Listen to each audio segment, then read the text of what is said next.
Hello, hello. We are here for our Saturday night secret sermon. This is our Secret Teachings of Jesus segment.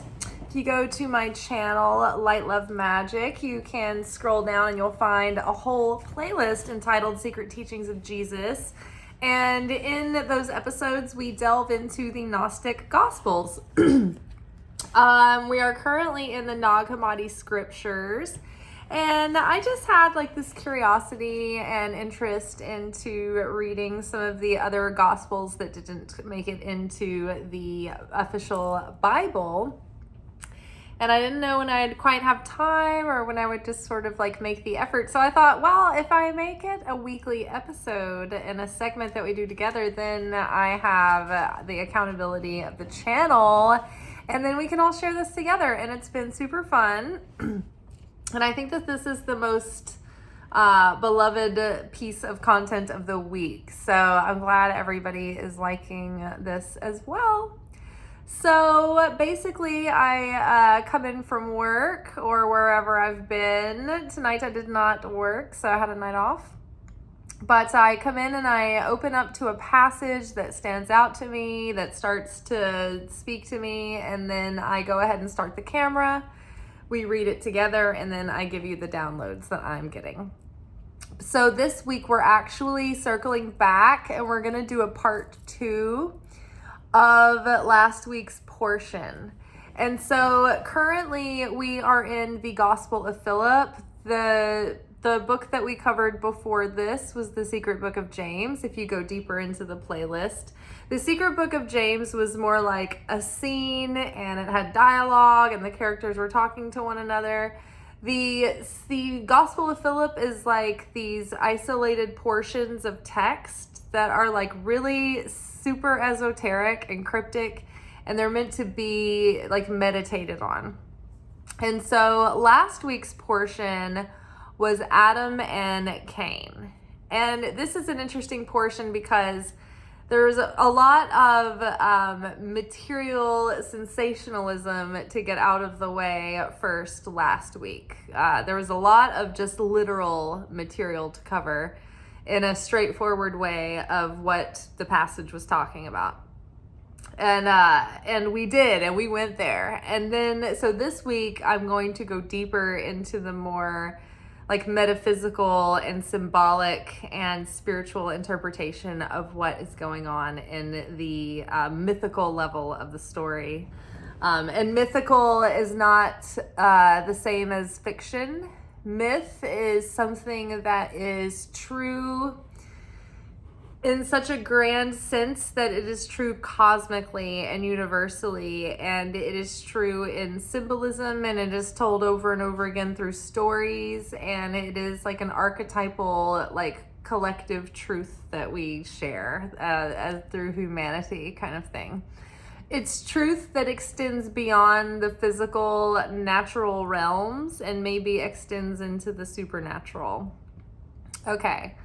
So let's see, this week, so our portion is called Adam and Eve. So I'm going to read the portion to you, and then we will briefly reference last week, and then we'll get on into the deeper meanings.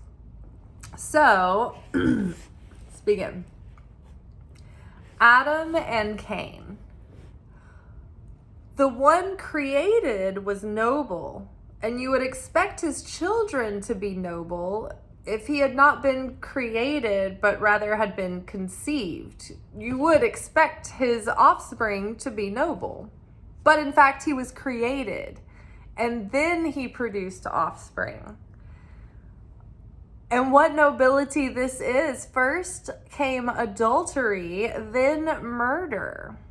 One was born of adultery, for he was the son of the serpent. He became a murderer, like his father, and he killed his brother. Every act of sexual intercourse between those unlike each other is adultery.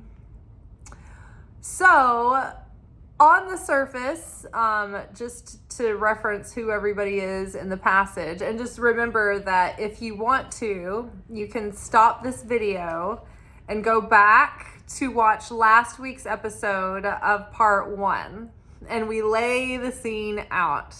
We talk about what is happening. We talk about how it is all very Jerry Springer, and we go into some things, and we cover like literally what's going on in the physical. But tonight we're going to talk about what's going on in the non-physical way. So the one created, they're talking about, we have a footnote here, Adam from the Garden of Eden, Adam Kadmon. Adam is the father, is the source of all the souls of mankind. Excuse me. So when Adam was created, he was the original soul that was created directly by God. Every soul on earth that sprung from anywhere was first sourced through Adam. He was the seed soul, right? And so every other soul on earth was born through Adam and Eve, but first through Adam. Like all the souls of mankind came from first the soul of Adam. So that's how we're all connected to the same consciousness. We're all connected to that original sin, so to speak. We're all connected in a big soul family. And we have soul groups and people that feel like soul tribes and soul family and all of that. That's all legitimate. And so as we have grown in humanity and been reincarnated, it's like we've split off and made more souls. And so, okay. So just to give you that initial context of Adam as an archetype and a mythical figure. He was the first human creation that came directly from source, from the non-physical reality. And it is helpful to note that when we discuss the Garden of Eden on this channel, I don't think we've pulled out a chart in a while, we have learned from like the rabbinical study of Genesis that there's more going on than just like the King James version of this is the Garden of Eden. So in Kabbalah, we learned that before the fall of Adam and Eve, before the sin, before the eating of the fruit, the Garden of Eden was not quite in a materialized realm. It was like, it was in the astral realm. It was not material. It was the light realm that was most material before the material flesh world, which is here. This is the dimension of Yesod. Down here, this is Malchut. This is the physical kingdom of the universe, the multiverse, the cosmos, okay? So this is the physicalized all of reality, all the multiverses down here. And if we go up, this is the first dimension that touches the physical realm. This is the astral realm. This is where the gate of all souls come and go from the earth. This is where you have dreams at night and like where all the scenes happen and like you feel like you're like crossing paths with souls. That's in Yesod. That's in the astral world. Like there are spirits traveling and traversing here. So this is the non-physical world that most resembles, in a way, the closest that we can conceive of to this world, and vice versa.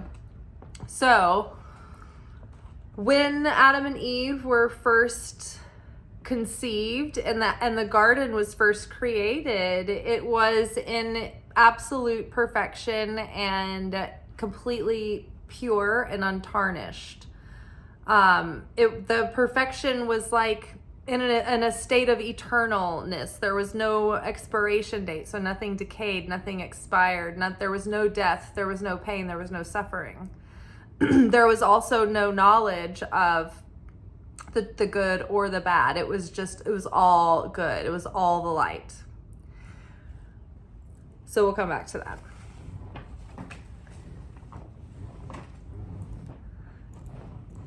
So let's read the passage again. Adam and Cain. The one created, Adam, was noble, and you would expect his children to be noble.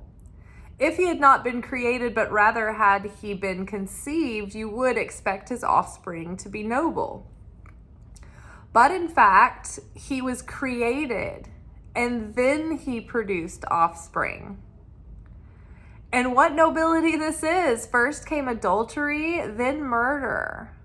One, Cain, that's who they're talking about. One of the children with Cain was born of adultery, for he was the son of the serpent.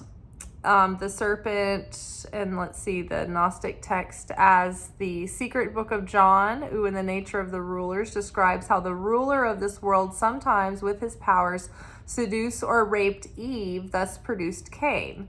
So let's say that, okay, so let's read that again, this footnote here.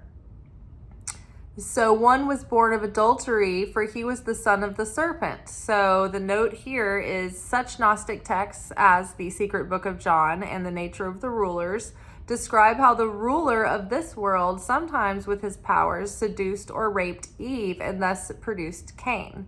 Now, when they say the ruler of this world, when they reference that, they're talking about the opponent, the serpent, Lucifer, Satan in the garden.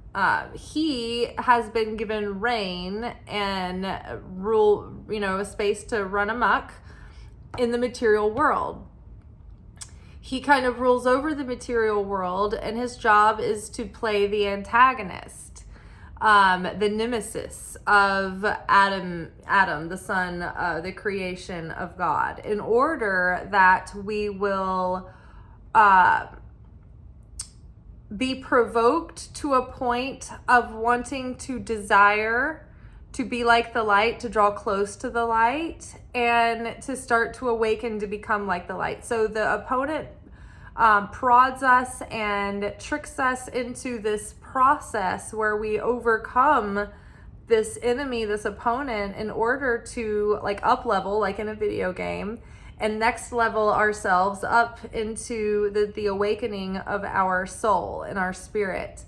And through this, we correct the dark parts of our soul, or the out of balance parts, or the unawakened or untranscended parts of ourself.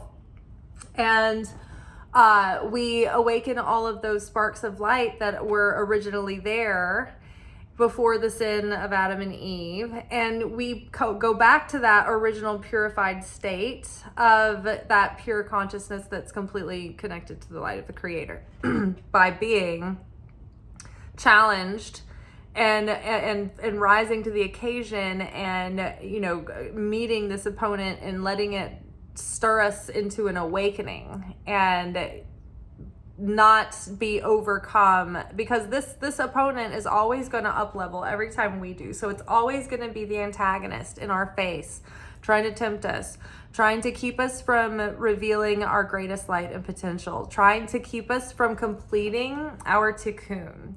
And so what tikkun is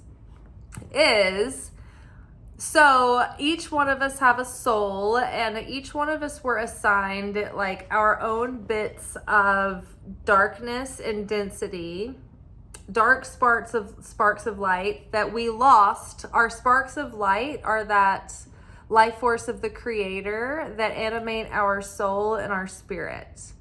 Well, the sparks of light, there were, when Adam and Eve fell from grace, from the Garden of Eden, there were 280 sparks of light lost in that fall alone. And so we, generation by generation by generation, through our reincarnation after reincarnation after reincarnation, are assigned in this life one of those, or a portion of those sparks of light, to go after in the darkness and reclaim those sparks of light for the side of the light of the Creator. So that means in our life we face difficulties or pain or uncertainty or the unknown, and we have to deal with that within us. We have to look at our envy, our jealousy, our competitiveness, our anger, our division, our selfishness, our fear, our lack, our doubt, all of it. And we have to try to repair that and transcend that and elevate that in this life and awaken the light instead. And so through that alchemy, we forever change that darkness, and we tip the scales in the cosmos through that. So it's like our rent for being here on earth, all starting in the Garden of Eden. It's like the sin that gets passed down. So we are all connected. We are all we are all ascended from that original soul in the garden. Okay, so the one created, Adam, was noble, and you would expect his children to be noble if he had not been created, but rather had been conceived. You would expect his offspring to be noble, but in fact, he was created, and then he produced offspring. And what nobility this is. First came adultery, then murder. One was born of adultery, for he was the son of the serpent. He became a murderer. So the ruler over this kingdom,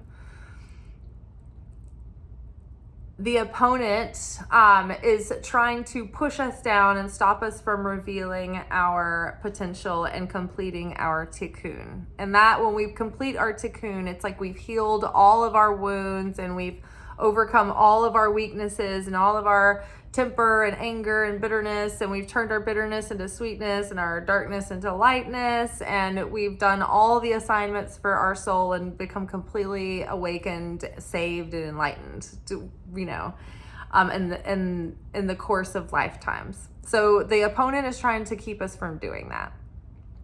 The whole point in recapturing those sparks of light is to return mankind to a point where we can have the Messiah, which is the Redeemer who comes and ends all pain and suffering in the world. And so that is going to be a collective level of awakening, that it hits a tipping point eventually, that it is a critical mass of people who have gone through the tikkun correction to a certain degree, that it tips the scales. So in this passage, it's talking about how Adam was an original creation, a direct creation of divine inspiration. And we are made in the image of God. And so we also create through our inspiration. We behave similarly to God. We can take a thought and create that into a word. And we can take our thoughts and create them into things and actions and creations and art and farming and clothing and textiles. And we can, even if we were completely plugged into that divine self, we could speak things into being without any kind of delay in time and space. But what we don't realize, because there's time and space, because of the material realm that we're in, it slows it down. It's not instantaneous like in a light world, like in the light, the 5D. In the Garden of Eden, they were in the 5D. And you could just look at the fruits and vegetables and absorb the energy from them. You wouldn't have to eat them. And you could speak things into being and they would be, because there was no disconnect. Here, there was a complete pure connection to source without any sort of interruption, without any doubt, without any disbelief. It was just pure, like when an infant doesn't know any different than to trust that the parents are going to look after and provide for the infant, right? So that innocence was what was connected, what connected us to our total divinity.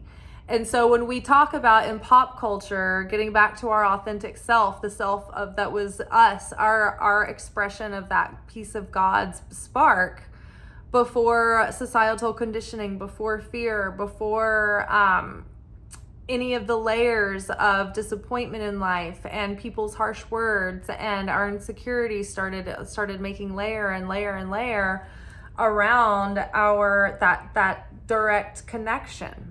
And so the ego started to become like a shell after shell after shell after shell that separated our connection, that pure connection to the divine, right? So it corrupted our consciousness. Our thoughts were then corrupted. So in the garden, there were two trees. There was the tree of life, which is this is the tree of life. And then there was the tree of knowledge of good and evil. When we were living in a tree of life consciousness, we were in the Garden of Eden, and that is the state that we were in. We were in tree of life consciousness. There was no death, there was no pain, there was no suffering, there was no real material physicality. We were light bodies. We were those crystalline light bodies, like in Barbie world. That Barbie movie, it was like one of the best movies if you see the metaphor of like the spiritual journey, like the soul inside of a body, and it was insane. Like Barbie world is like the Garden of Eden.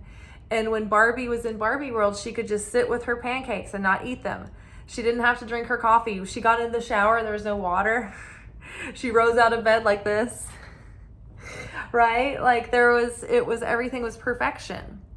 Until Barbie started getting doubts about herself and worries. And then she had to go to Earth and learn and go on a journey, which was so interesting, right? But the insecurity, the fear is what made way for the fall, having to come to this material world.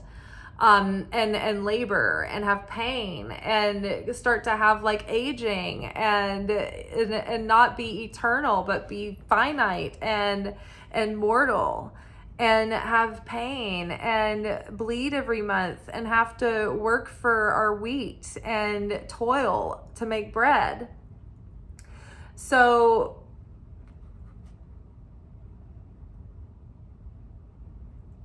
the material realm is like this thing that slows everything down. It's not just instantaneous light appearing in like in the astral world, like in a dream.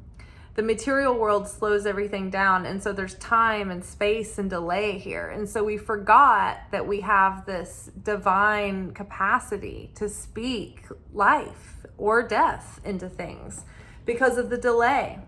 So we don't realize, our ultimate power in our mouths and our similarity of form with the Creator. And so the further we've gotten from our direct connection from the Creator, the deeper we've forgotten who we really are and where we really come from and what we can do when we're capable of that, when we purify our consciousness to a state before it was defiled. Okay, so getting back in here, our video from last week, we go more into the literal like idea of like drama and even being raped by, say, like an incubus or a succubus, and we get into all of the literal implications of this passage. But tonight we're going into the esoteric. So the one created, Adam, was noble, and you would expect his children to be noble. So Adam, being noble, he was the first creation of the divine. He was a direct creation of Source. So we are made in the image of Source. We are God's creation. But, and you would expect his children to be noble. So in the Garden of Eden, when Adam and Eve ate of the fruit of the tree of knowledge of good and evil, that introduced the onslaught, it introduced pain and suffering into the world. It introduced death. It caused a materialization. Because what happened was the fall was here. See how the material world is like further down from the rest of the upper realms? There was a fall. And so here we were connected in the non-physical. It was before the birth of the ego. Before we had doubt, before we had shame. The shame and the guilt of doing the thing, eating of the fruit, and then doing it again and then lying about it like that, and then trying to cover it up. When God found them in the garden and they were hiding, he was like, who told you to put on clothes? It was like, they were like, we were naked. Who told you were naked? So they had become flesh because the heaviness, the density of the shame disconnected them from the light of the Creator. They no longer had affinity of form with the light of the Creator because they felt fear and they felt shame and they felt guilt. And so when they were in the garden, they had pure affinity of form because they didn't have any other thoughts but that of paradise and connection and complete unity. And when they had feelings of, oh, I've done a bad thing, I have knowledge of good and evil now, I did wrong, and now I am wrong, I'm guilty, I'm ashamed, I'm afraid what's going to happen to me, I have to go hide. That was the fall right there. That's when we got the flesh. That's when we no longer shared that affinity of that eternal light of the Creator.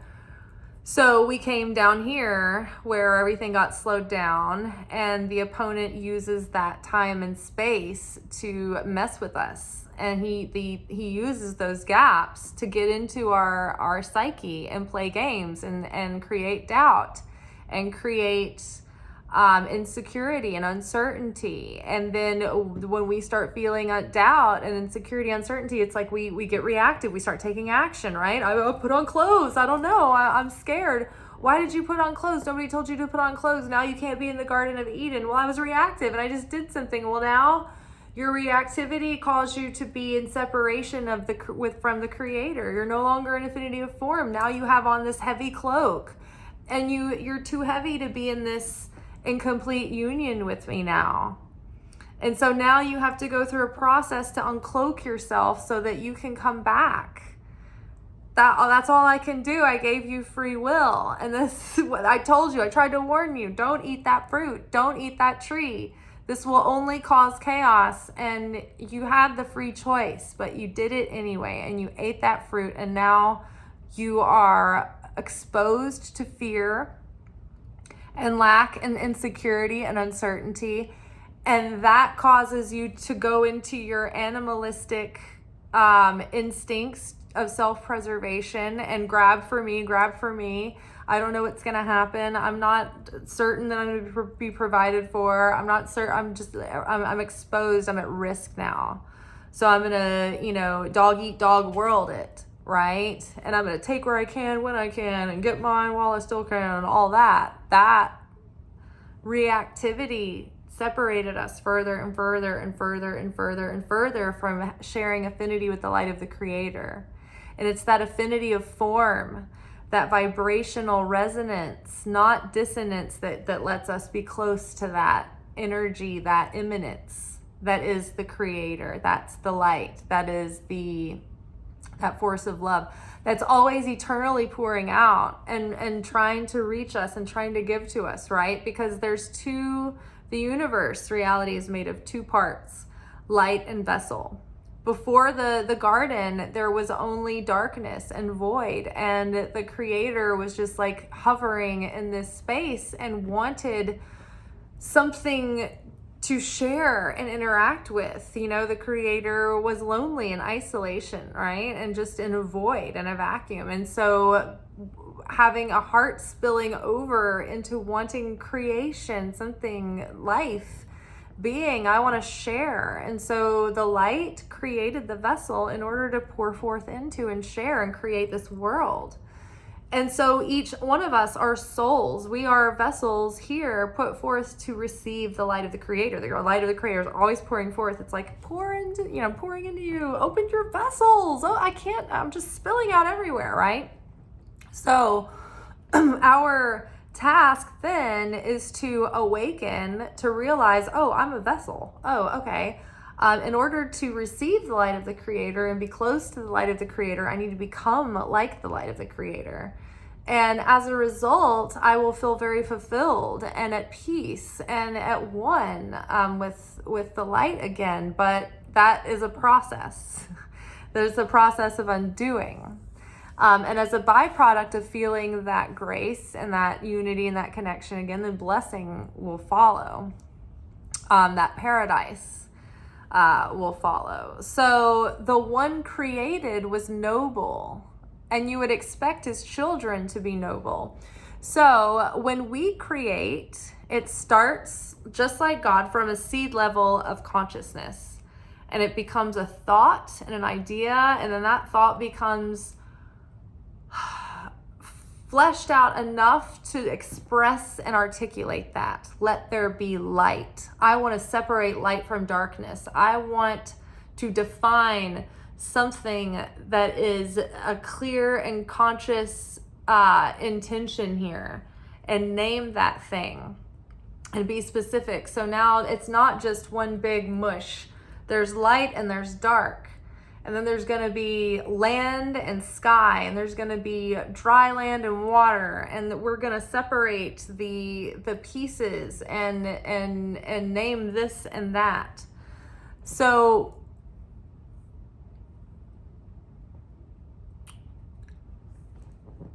as creatures made in the image of God, we can take our ideas and our consciousness and create from that. And that's what we do. We're like these creators. We're creation machines. The whole universe is this beautiful machinery of creation. And so basically everything that we create and manifest starts at a seed level. And that seed level is our consciousness. And whatever state of consciousness we are in is the flavor of the seed that gets planted in our actions. So if we're coming from a seed level of love and sharing, then that love is going to be in what we are doing. If we're coming from a seed level of destruction or fear, then chaos is going to be rampant in what we're doing. It's just going to be in the air around us. So before our consciousness was defiled by the serpent who opened us up to fear, to lack, to doubt, to the voice of the ego, which then separated us from the Creator. Before we were in an undefiled state, we were only thinking like the Creator would think. We were completely innocent and of clean slate, and we had purity of consciousness. Our soul, we had connection and like access to the angelic powers within our soul.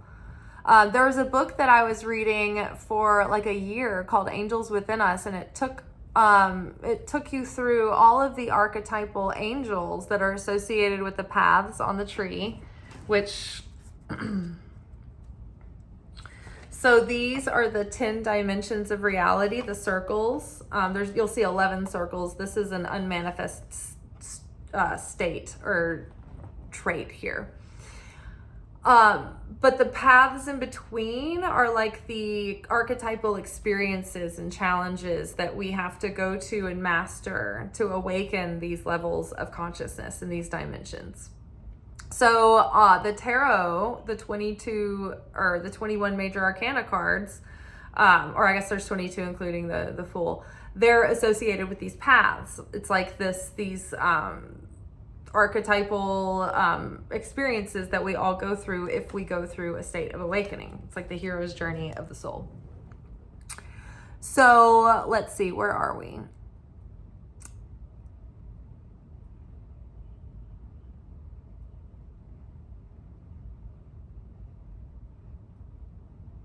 So when we create, it's like those are our children.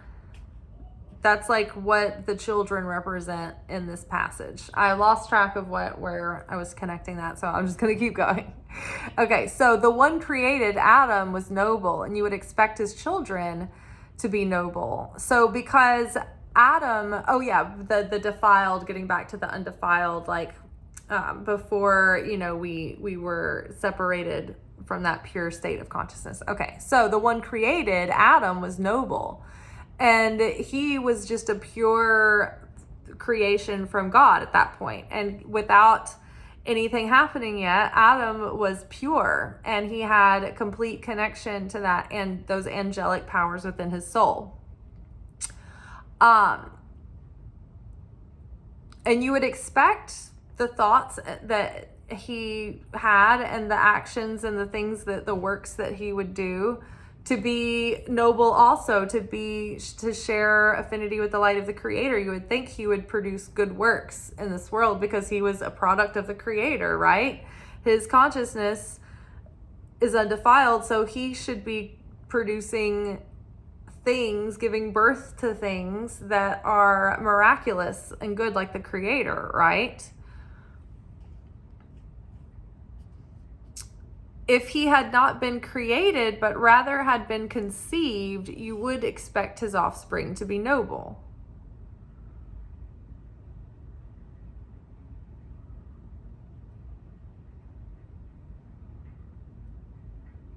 So we talked more about that last week, but it was about him being created rather than born. And like sharing that. So if he had not been created, but rather had been conceived, you would expect his offspring to be noble. So the fact that he was created made him almost a different creature because he was created directly by God. He was set aside and he was a different level of creature than what the human could produce themselves. Because the human was a step down from the direct hand of God, being the original creation. So the human children created had the tendency to be human and animal and divine. Whereas divine was purely divine, and divine's consciousness directly created from divine inspiration that was untarnished and uncorrupt this creature, Adam, right? But it was from that separated creation that then was born children who had animal consciousness, human consciousness, and divine consciousness. So in order for us to have free will and not just be robots and perfect and like have no choice but to also love the Creator because we are like clones of the Creator, instead we were given the ability to have to become like the Creator by choice. Like instead of inheriting our dad's company, we actually had to go to college and work at the company from the ground up in the mailroom so that we knew every part of the company inside and out before we could inherit it, because we needed to know how the company ran so that we would appreciate the company and be able to sustain that company, right? Same with the kingdom. We will inherit the kingdom, but when we go through the process of working our way up in the company, and it's about reawakening those sparks of light and awakening the soul and developing the soul and developing our consciousness and healing our hearts. So the one created was noble, and you would expect his children to be noble. If he had not been created, but rather had been conceived, you would expect his offspring to be noble. Now, it's funny too, because when you're bequeathed the throne, it's like you're given it, but you don't have a choice. It's not like you run for president because you want to, and it's your choice, your free will to do so. It's like, it's a duty that's bestowed on you. So again, this isn't like,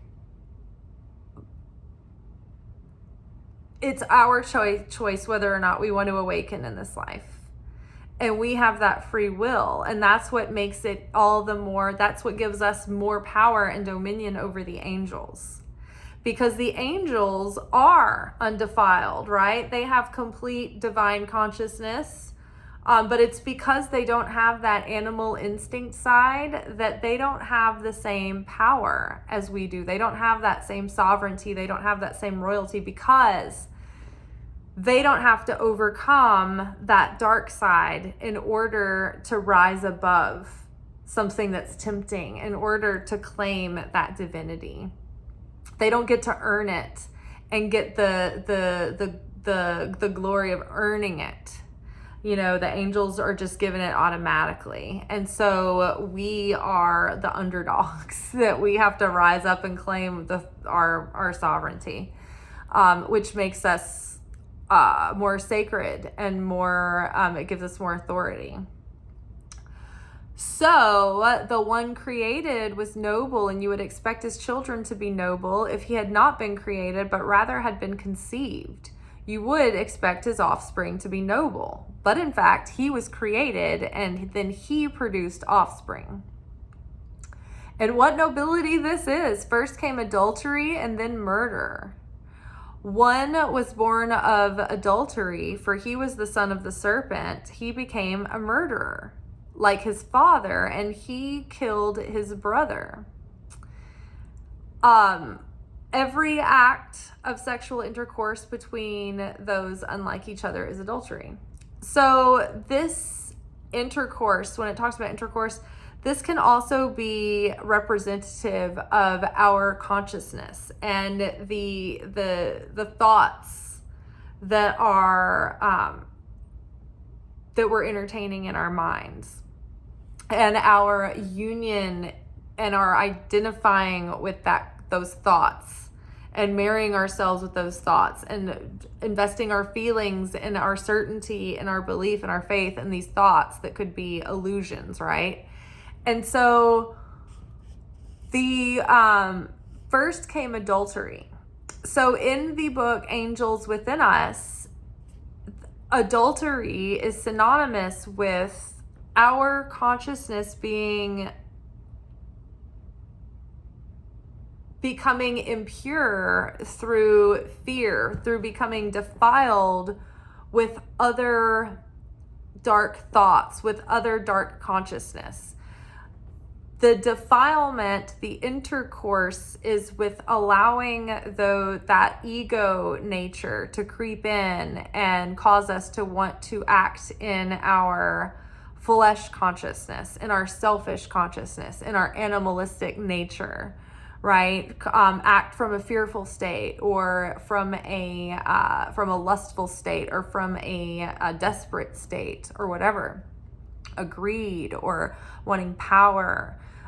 These dark intentions and that shadowy consciousness is that defilement. It's the ego wanting to be in control and make the choices and take and make the judgment calls and take the driver's seat.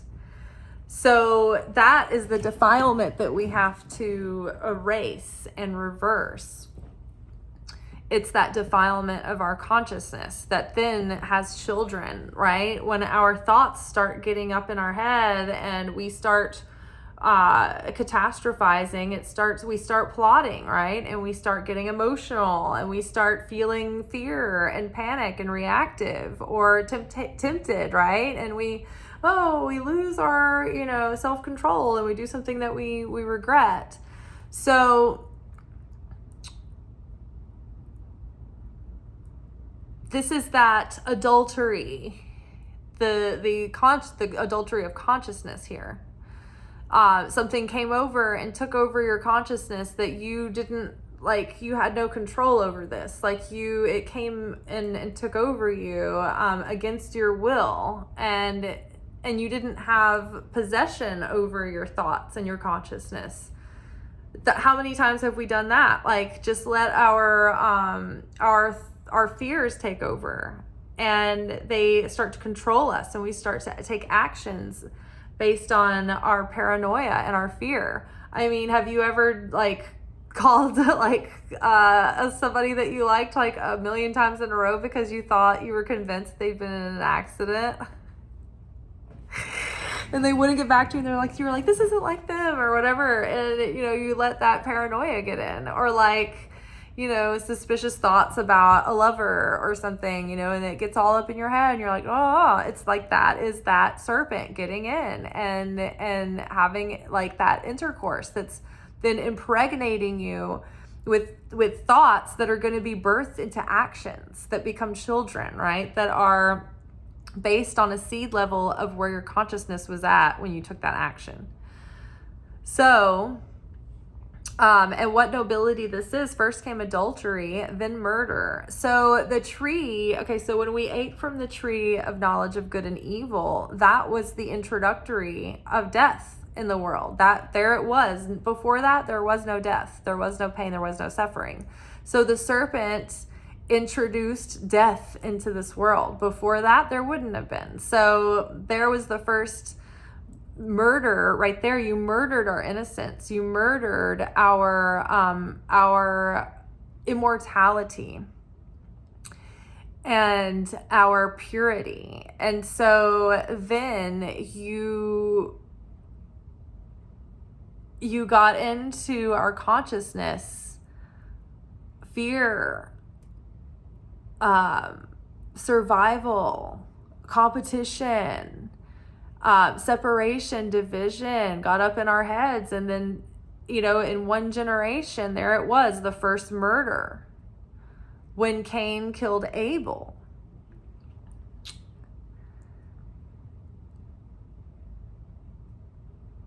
First came adultery, then murder. One was born of adultery, for he was the son of the serpent.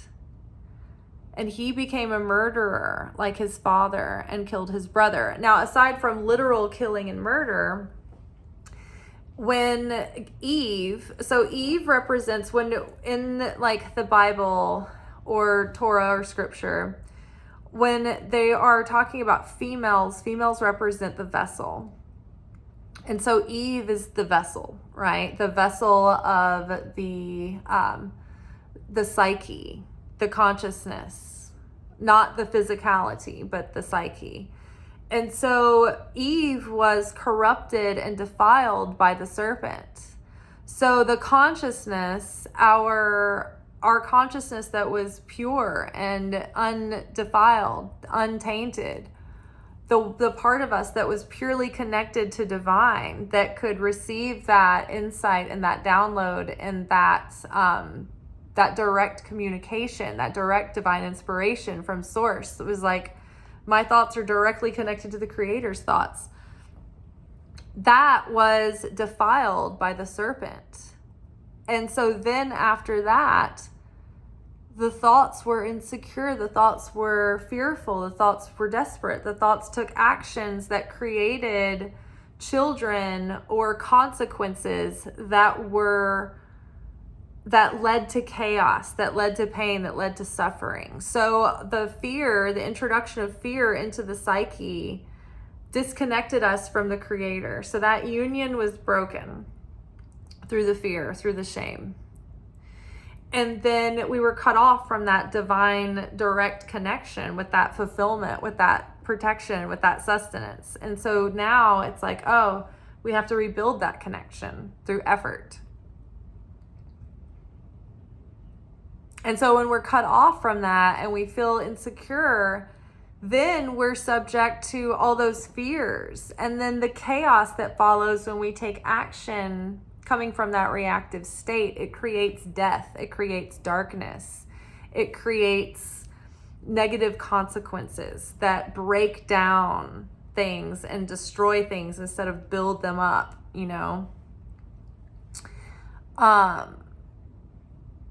For he was the son of the serpent, and he became a murderer like his father, and he killed his brother. And so it's like our actions taken from a conscious state of a corrupted consciousness state like anger. If I take an action in anger and in fear and insecurity and in a state of revenge, that action has like negative consequences, and there's like a domino effect, right? That keep adding up, that snowball, right? There's so many unintended consequences that result from those actions taken in anger. Every act of sexual intercourse between those unlike each other is adultery. So every act of sexual intercourse between those unlike each other is adultery. That is like when we start entertaining consciousness that is not in affinity with the Creator, right? When we start being critical of others and judgmental and covetous or selfish, or when we cast evil eye on others, or just even about ourselves. But when we have those thoughts that aren't the thoughts of the Creator, that aren't the thoughts of light, that aren't the thoughts of certainty and creation and love and beauty, when we start to get a corrupted mind and corrupted, defiled thoughts, that's the intercourse, right? That's when we're marrying our mind and our consciousness and our feelings with things that defile our mind, and they corrupt our expectations, and they give us limiting beliefs, and they give us poor self-esteem and poor self-worth and fatalistic expectations, right? And so the more that our mind gets defiled and corrupted, the more decay and the more despair and the more darkness and the more sadness and death that occurs. We start to squander our potential. You don't go out after your potential all guns blazing when you feel the full light of the Creator within you, and you're optimistic and you have certainty that things are going to play out for the highest good. When you have your mindset in that realm, you're in union with the Creator at that point, and you're in that blessing state, and you're in that flow state, in that unity. But when we are in that despair, we are not in unity with the Creator. We are out of affinity with the light of the Creator, and therefore we're not in that miracle zone. We're not in that flow of blessing. We cut ourselves off from that blessing. We cut ourselves off from the garden, and then we've fallen out of grace. But the mercy there is that it's a state of consciousness. So the moment we shift our consciousness back to having that affinity with the light of the Creator, it's in those moments that we can then re-enter the garden, where we are one with the Creator again, where we are in that union. So every act of sexual intercourse between those unlike each other is adultery. So when we entertain consciousness and thoughts that don't appeal to the affinity of the light of the Creator, we are in adultery, right? We are defiling, and we are identifying more with that ego consciousness, with that consciousness that wants to receive instant gratification, or the consciousness that wants to receive for the self alone. And that's the consciousness of the flesh. So we are in adultery at that point. And so in order to get back to that state of purity, we have to shed those layers and shed those beliefs and shed those notions and those thoughts and let go of the emotional residue that resulted thereof. But it all starts in the mind, right? It all starts in the thought, in the realm of the thoughts. And then the more we entertain them, the more we get worked up in our emotions. And then the emotions leave residue. And the emotions they're very impactful, right? It's like if you get real worked up and angry about someone, you can keep a grudge over them forever. But if you're not that mad about it, you can remember the event but not hold a grudge, right? So, interesting. So Adam and Cain. The one created was noble And you would expect his children to be noble. If he had been created, but rather had been conceived, you would expect his offspring to be noble. But in fact, he was created, and then he produced offspring. And what nobility this is. First came adultery, then murder. One was born of adultery, for he was the son of the serpent. He became a murderer like his father, and he killed his brother. Every act of sexual intercourse between those unlike each other is adultery. Let's read this one more time. The one created was noble, and you would expect his children to be noble. If he'd not been created, but rather had been conceived, you would expect his offspring to be noble.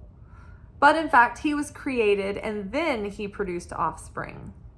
Oh, what nobility this is!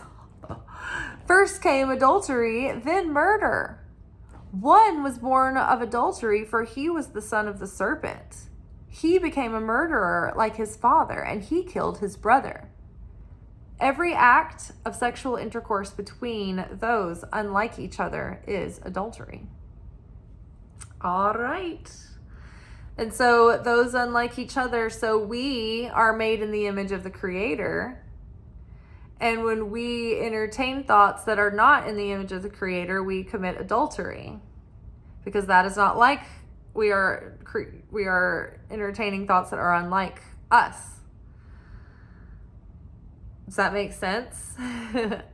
And then we must work to build affinity with the light of the Creator, right? We have to go through that process of undoing what was done in the garden to become like, to share affinity of form once more with the Creator, to get back together with the Creator. All right, y'all, that was Adam and Cain. I hope this was enjoyable and informative and compelling. The watch hours are inching up bit by bit, so thank you so much. I'm excited about that. I need to triple my watch hours to 4,000 in a 365-day period in order to get my channel to the next milestone to get it monetized, and I think we can do it. I bet you we can, you guys, because I think that once the channels are monetized, I think they push the videos out more if they think they're going to get ads on them. So I want to get these messages out to others who need them as well. And so every act y'all take on them, every comment, every like and share, it really helps the videos get out, and it also makes me feel great, like someone is seeing them and they're making a difference, and someone's appreciating them or enjoying them, and so that makes me feel good too. It gives me motivation. All right, y'all. Well, I will see y'all tomorrow for our weekly energy oracle forecast, where we will be taking a look at the next 7 days or 8 days to come and see what kind of like energetic and spiritual weather we'll be having. All right, until then, ciao.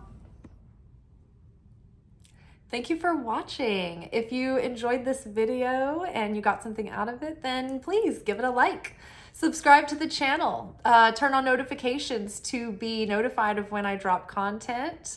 Like the videos, comment, share them. Anything that you do helps these messages get out to other people who need them. So you watching a video and taking an action on it actually makes a positive difference in someone else's life.